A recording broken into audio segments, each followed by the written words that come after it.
Ted, tell me another Fifth Element story.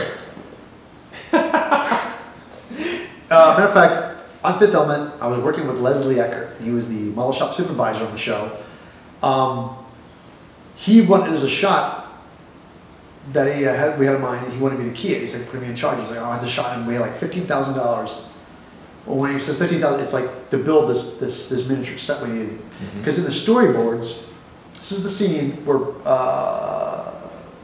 they drop the cab into the fog, and he flies to the fog, and he hides behind a sign.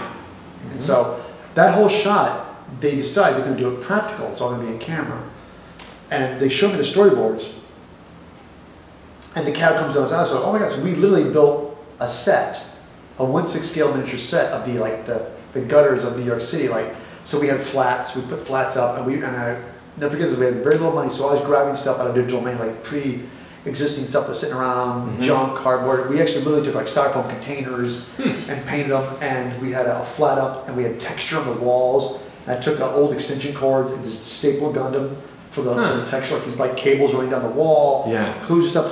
We took two garbage cans, turned them upside down on top of each other, tied them together, stuck some crap and put some tubes, and stuck that in the background and put some backlight behind it with these walls. And we literally, there's this one rack of things, and we had like a gator board. And we had like an old like gutted car. We put that like an old dead hover car. It wasn't working, so we put that in a corner.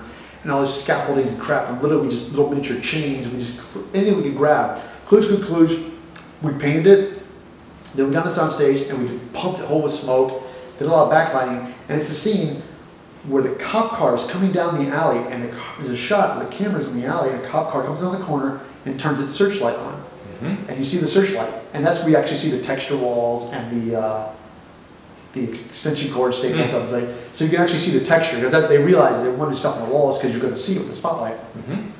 So it's all motion control in camera. They fog the entire room up. The cop car is on a model mover. It's moving really slowly. Cop comes down, searchlight, camera comes around, we pan with it, and inside the cop car we have little G.I. Joe heads and things inside the car. And it comes around, and the camera pans, and then we see the sign, all in camera, it's all one shot. Comes around, you see that, and then we do a jump cut, and then you see the cab, the model cab stuck to the wall with the sign, and we have little figures in there. We have the little Lulu and the little Bruce Willis characters in there, and you see it for a second, and boom, jump cut to them inside the actual cab, like this. And that was all on camera. They realized they didn't want to do the optical and CG, and said, no, it'd be so much better if we do it in camera. And oh crap, couldn't you do this? And then Leslie Eckert was cool enough to give it to me to build the alley. I didn't do it single-handedly. I had a bunch of model maker guys with me, and we all just jumped on it and cranked it out on the shuttles.